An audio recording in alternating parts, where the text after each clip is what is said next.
Hey, it's Clay Trader, and this will be a video chart on ticker symbol NUGT. We will take a look at the 30-minute time frame. Real quick, what do I mean by 30-minute in case maybe you're new to charts? Instead of each one of these candlesticks here representing 1 day's worth of price action, which is what you would normally see, each one represents 30 minutes. So while this here may look like a few weeks worth of time, it's actually just the past couple of days broken down into 30-minute time slices. I did this analysis yesterday, so that's where these red and green lines are coming from. And after today's hectic action, thought I'd get the chart updated here. So on that note, what do I think about the chart? Well, it depends. From a presentation standpoint, I guess, like I said, it depends on your perspective. What do I mean by that? Well, if you're a day trader and you bought right there, or you bought right there, and you're hoping to sell within 17 seconds, then yeah, for you, the chart's looking pretty rough. But if you care about the big picture of things, then everything is still perfectly fine. The bulls are still in control because the bulls still have an opportunity to build a higher base. And you stop and think about it, well, how are long-term uptrends formed? Well, long-term uptrends are formed by just the price putting in higher lows as time goes by.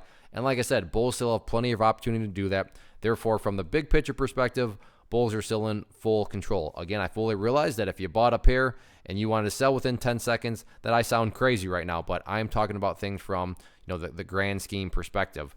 First update, though, that needs to be made comes from a foundational principle in charting, which states when levels of support are broken and closed below, they tend to act as resistance. So 975 is going to be the near-term level of resistance. Yes, up here, right around 1060 is still a level of resistance. But before you start, talking about that one and, talking about, the bulls doing battle with that and going to new highs and all that fun stuff, first got to get up through the $9.60 area, which is that initial area of resistance there. As far as supports, everything is still in play. The price temporarily fell below this purple line there, which has been doing a fantastic job of holding as support and seems to be still doing a good job right there. So that's, going into next week.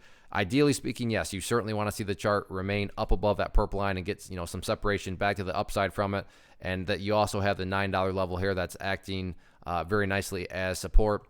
Although just in case the price gets crazy again to the downside, I will add in one more area of support.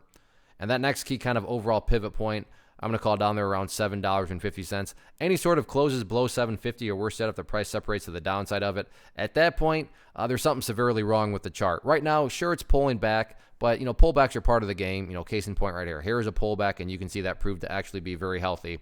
But if the price gets down there, that kind of speaks for itself. I mean, it's up above $9 right now, so to even get down to $7.50 would take a lot of bearish momentum, let alone continue to separate to the downside. So all in all, bulls are still in control. It'll be interesting to see how this one unfolds next week. One of the most popular questions I get is, hey Clay, how do you find the stocks that you trade? So what I've done is put together this free resource guide where I talk about the tools that I use to locate stocks that I find interesting and think may have potential. So if that sounds like something that could add value to you as a trader, then by all means, click right there to get access to the guide. The guide itself is very short and to the point, and like I say, it is free. Thanks for watching. Have a good weekend.